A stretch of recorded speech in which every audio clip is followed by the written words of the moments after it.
जय श्री कृष्ण। आज अपन कक्षा 9वीं के विज्ञान विषय के अध्याय 2 का भाग क्रमांक 3 पढ़ेंगे। आज हमारा टॉपिक रहेगा सबसे पहले कोलाइडियल विलयन। पहली बात की कोलाइडल है क्या? तो कोलाइडियल विलयन एक समांगी प्रतीत होता है, परंतु वास्तव रूप में देखा जाए तो कोलाइडियल विलयन विषमांगी मिश्रण होता है, अर्थात इसमें विलय और विलायकों की मात्रा या उसकी परावस्था भिन्न रहती है। और कोलाइडियल विलयन में दो माध्यम आवश्यक होते हैं, जिसमें पहला आता है परिक्षेपण माध्यम और दूसरा आता है परिक्षिप्त माध्यम। अभी अपन इन दोनों के बारे में पढ़ेंगे, परिक्षिप्त अवस्था क्या है और परिक्षेपण माध्यम क्या है। फिर है कि इनके जो कण अति सूक्ष्म होते हैं, अर्थात खुली आंखों से दिखाई नहीं देते हैं, परंतु ये प्रकाश के मार्ग को प्रतिदीप्त करते हैं। कोलाइडियल विलयन की सबसे बड़ी विशेषता ये है कि इनके कण छोटे तो होते हैं, परंतु प्रकाश के मार्ग को भी प्रतिदीप्त करते हैं या उसके मार्ग को भी प्रकट करते हैं। अब इनके अनुसार एक हमारा नया टॉपिक और वेरी मोस्ट इंपोर्टेंट टॉपिक है, वह है टिंडल प्रभाव। टिंडल प्रभाव ये प्रकाश की किरणों को या प्रकाश के मार्ग को प्रतिदीप्त करना टिंडल प्रभाव कहलाता है। ये सबसे पहले प्रयोग एक वैज्ञानिक था जिनका नाम था टिंडल। इन्होंने ये प्रयोग दिया था। अपन इस चित्र में देख सकते हैं दो विलयन अपने लिए हैं, जिसमें पहला विलयन है कॉपर सल्फेट का विलयन और दूसरा विलयन है दूध का। और फिर अपने एक बैटरी की सहायता से उसके अंदर प्रकाश को परावर्तित किया, तो अपने देखा कि कॉपर सल्फेट का विलयन से जब प्रकाश गुजरता है तो वो मार्ग प्रतिदीप्त नहीं होता, परंतु वही प्रकाश जब दूध में से होकर गुजरता है तो आपको पता होगा कि दूध वसा और जल का एक सम्मिलित रूप होता है। तो ये जो वसा के कण होते हैं, ये कण प्रकाश के मार्ग को प्रतिदीप्त करते हैं, अर्थात कॉपर सल्फेट का विलयन कोलाइडियल विलयन नहीं है, परंतु दूध एक कोलाइडियल विलयन कहलाता है। और ये प्रभाव अपन का कहलाता है टिंडल प्रभाव कहलाता है। अब आता है कोलाइडियल विलयन के कणों का गुण धर्म क्या क्या है। तो देखो, सबसे पहले कोलाइडियल विलयन एक विषमांगी मिश्रण होता है। पहले अभी भी बताया था कि कोलाइडियल विलयन में दो अवस्थाओं का होना आवश्यक है। पहली अवस्था परिक्षिप्त परावस्था, दूसरा है परिक्षेपण माध्यम। ये दोनों का होना कोलाइडियल कहलाता है। फिर दूसरा है कि इनके कण आकार में इतने छोटे होते हैं कि इनको पदार्थ से पृथक नहीं किया जा सकता या पृथक नहीं देखा जा सकता है। तीसरा इनका है गुणधर्म, ये इनके जो कण हैं वे आकार में छोटे हैं, फिर भी प्रकाश के कणों को या प्रकाश के मार्ग को प्रतिदीप्त या प्रकट कर सकते हैं। चौथा है कि इनके कणों को जब शांत छोड़ दिया जाता है तो इनके कण पात्र या बर्तन की तली में नीचे जाकर जम जाते हैं, अर्थात नीचे बैठ जाते हैं, अर्थात इनकी प्रकृति स्थायी होती है। फिर आता है उदाहरण गुणधर्म नंबर 5 कि इनके कणों को हम छालन विधि के द्वारा पृथक नहीं कर सकते हैं। छालन मतलब छानकर अपन इनको फिल्टर पेपर के द्वारा इनके कणों को पृथक नहीं किया जा सकता है, परंतु एक विशेष विधि होती है जिनका नाम है अपकेंद्रीकरण विधि, जिनको जनरल या साधारण भाषा में अपन कहते हैं झागुनीकरण विधि। इस विधि के द्वारा इनके कणों को पृथक किया जा सकता है, अर्थात कि छालन विधि के द्वारा पृथक नहीं होती और इनको पृथक करने के लिए आपको एक विशेष विधि की आवश्यकता होती है, उसका नाम है छालन अपकेंद्रीकरण विधि। अब है देखो, टिंडल प्रभाव के कुछ उदाहरण अपन ने इसमें दर्शाए हैं। पहला है दूध और पानी का जो मिश्रण होता है वह कोलाइडियल विलयन वह टिंडल प्रभाव दर्शाता है।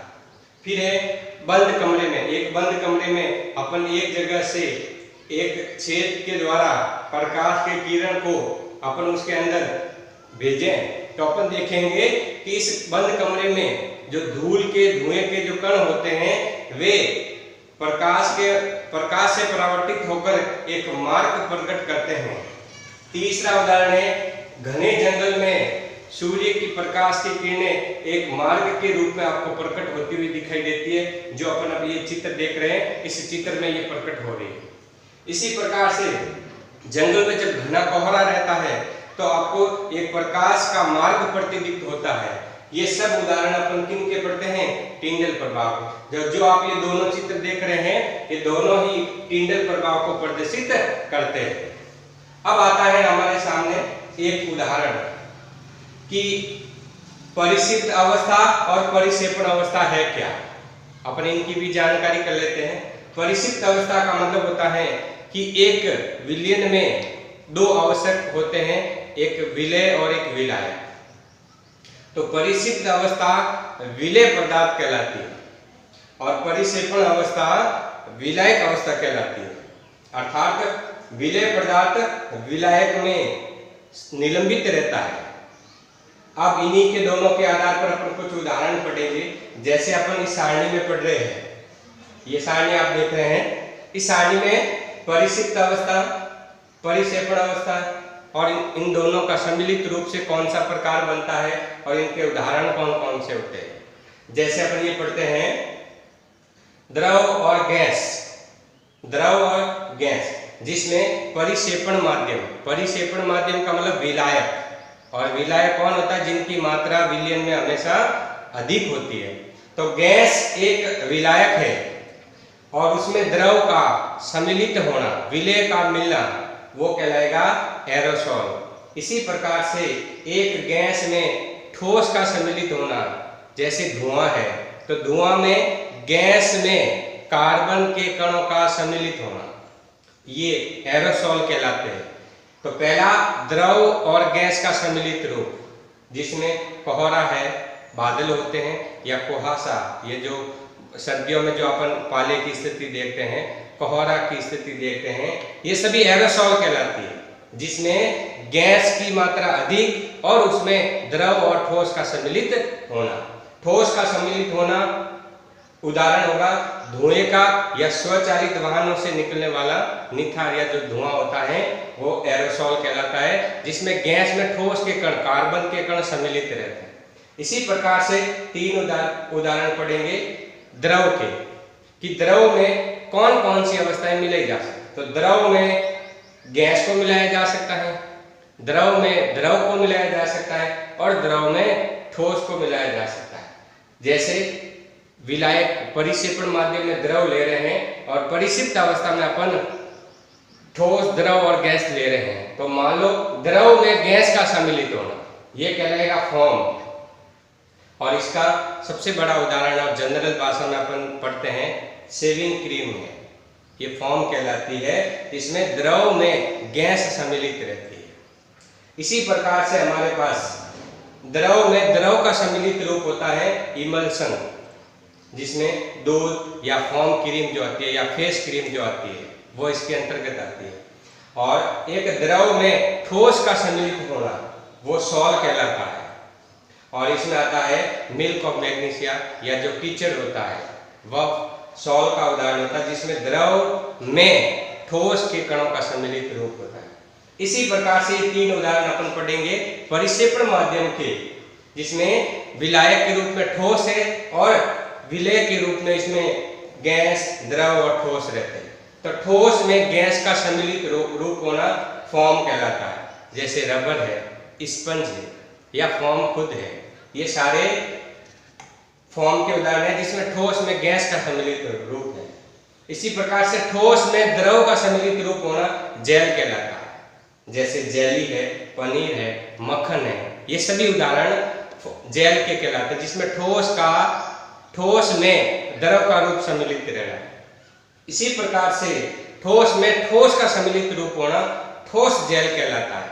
और इसमें आता है रंगीन रत्न जो होते हैं, रंगीन पत्र जो होते हैं, या जो कांच होता है, जिसमें ठोस का ठोस के रूप में सम्मिलित रूप रहना। तो आज हमारा वीडियो यहीं तक रहेगा। आप मेरा चैनल विजय सिंह प्रयाग आदर्श विद्या मंदिर उच्च माध्यमिक टिहरी के पेज को लाइक करें, सब्सक्राइब करें और ज़्यादा से ज़्यादा 9वीं क्लास के भैया बहनों तक पहुंचाने का कष्ट करें। धन्यवाद।